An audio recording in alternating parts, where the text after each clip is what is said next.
Marami nag-request, ipakain ko raw bulate. Hindi ordinaryong bulate yung mga jumbo. Pues, eto na. Pagbibigyan natin yung mga request niyo mga ka-office. Ito yung mga jumbo na bulate na nanghukay natin ngayong tag-ulan. Okay, oras ay 4:15. Meron ba tayong 45 minutes? At ang challenge ko rito, bago lumubog ang araw, dapat maikan ako na lahat. Okay, exactly, alas 5:30. Hanggang alas 6, hihintayin ko ito. Pag may kumalabsaw, may huli yun.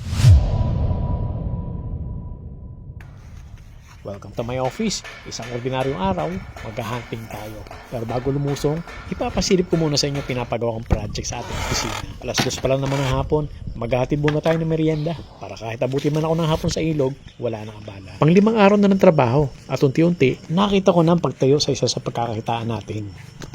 Merienda, dyan Pagkagaling sa farm, diretso agad ako sa likod ng babuyan. Maghuhukay ako ng isa sa mga pinakamabisang pamain para sa dalag, hito, at igat. Madalas, nire-recommenda ito ng mga nanonood sa atin. Bagaman kulang-kulang 2 linggo pa bago sumapit ang ating ikat hunting season, maglilibang muna ulit ako sa ilog. Hindi ordinaryong bulate ito Mas matataba ito at mahaba kumpara sa dati kong nahuhukay. Dati, may mga kasilaki nga ng daliri ko pero bihira na. Pero yung mga ito, jumbo na ito para sa akin. Bibilisan ko na rin ng konti ang galaw Alas 5 o kaya alas 6 dapat nakaplastar na yung kawil natin. Basta bago lumubog ang araw, yan kasi yung oras ng kabilang pagkain. Kailangan magmadali tayo. Bago mag alas 5, dapat makakana na lahat ito. Alas 3 pasado pa lang naman pero mas maganda yung maaga tayo. Bilisan natin. May good news nga rin pala ako sa inyo. Mamaya sabihin ko pagdating sa ilog. Kanina umaga, naghagilap ako ng mga fish trap ko. Nakita ko, andito pa rin naman pala. Nasa palipaligid lang. Yun lang, natabunan na siya ng mga buhangin. Kalos sa konti na lang natitira. Talagang lubog sa buhangin. Na-recover ko yung 2. Yan yung nawawala. At yung 2 na bagong gawa, yung isa andun nilagay ko na. At yung isa nandun sa taas. Masaya ako ngayon, mga office. Yung pinaghirapan natin fish trap, at least na-recover. Very good development para sa akin yan. Ilang araw ba naman akong balisa? Sa gastos, di ako gano'n nang hinayang Nabawi ko rin naman kasi ang puhunan dyan. Yung pagod at hirap sa paggawa, dun talaga ako nanghihinayang. Okay, sige, set up na tayo ng ating kawil. Dating kawil, ito lang yung kawil na ginagamit ko. Oceanic pa rin. Pioneer hook din ito Ang aking tansi, 1 metro lang haba. At kanina umaga nung hinanap ko yung aking mga fish trap, bago ko umahon, dumaan na rin ako sa kawayanan. Nanguha na ako ng mga sanga-sanga. Napakatibay kasi nito. Itutulos ko lang para kahit nasa malayo, makikita mo, yuyuko-yuko lang yan pag may huli. Ito, grabe ito. O, tingnan nyo pamain ko Ang tawag ko dyan, napakagalante. Labis-labis sa isang kawil. Palawit-lawit, pumupulupot.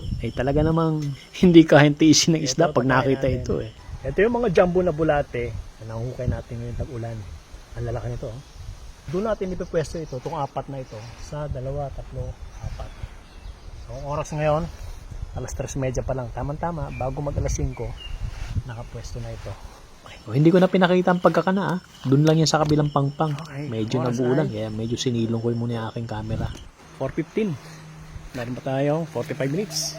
So, doon sa may tulay, lagyan natin doon. May 10 pa siguro akong kawil. Lagyan natin. Let's go. Dapat bago magpasin ko. Pwes na lahat. 4 na kawil ang iniwan ko doon sa ilaya. At dito naman sa paanan ng tulay, pupuruhan ko na ito. May 15 kawil pa ako natitira. At para mas exciting, subukan natin. Lagyan natin 2 kawil yung isang payo. Parang trial lang. Malay mo, makahuli. Pinagdalawa kong kawil nito. Parang experiment lang. Subukan natin kung gagana. Alam nyo mga ka-office, habang ginagawa ko ito, parang nakikinikinita ko na. Mamaya bago dumilim, o kaya mamayang gabi, may lalampiting dalag dito. Pakiramdam ko lang naman. Exactly, alas 5:30. Natapos tayo. Medyo alanganin Pero okay lang. Yung mga kawil natin, ayun, may isa doon. Malayo lang. Meron din isa doon. Meron dito. Yan. Meron doon. Meron doon sa kabila. At meron pa doon. So, hintayin natin yung 5 to 6 na sinasabi na oras ng kanilang pagkain. Hintayin natin. May kumalabsaw. Yan na yun. Ganyan ang fishing. Ganyan mag-hunting. Dapat laging positive ka. Pag wala kang pasensya, pag wala kang tiyaga, hindi ka obra sa ganito. Pero kung naiinip ka na, pwede naman balikan bukas. Sa espasado na. Wala pa rin kumakagat. Siguro balikan na lang natin ito bukas. Sabi ko na sa iyo eh. Naglagay pa nga pala ako ng 5 kawil para sa ikat naman. May tilapia ako nakuha doon sa aking fish trap. 5 piraso. Nilagay niya. Meron din dito. Para sa ikat. Okay, so wala nagpaparamdam. Balikan ko ito bukas. And that's all for today's video. Abangan nyo po ang karutong nito bukas. Hanggang dito na lang and welcome to my office.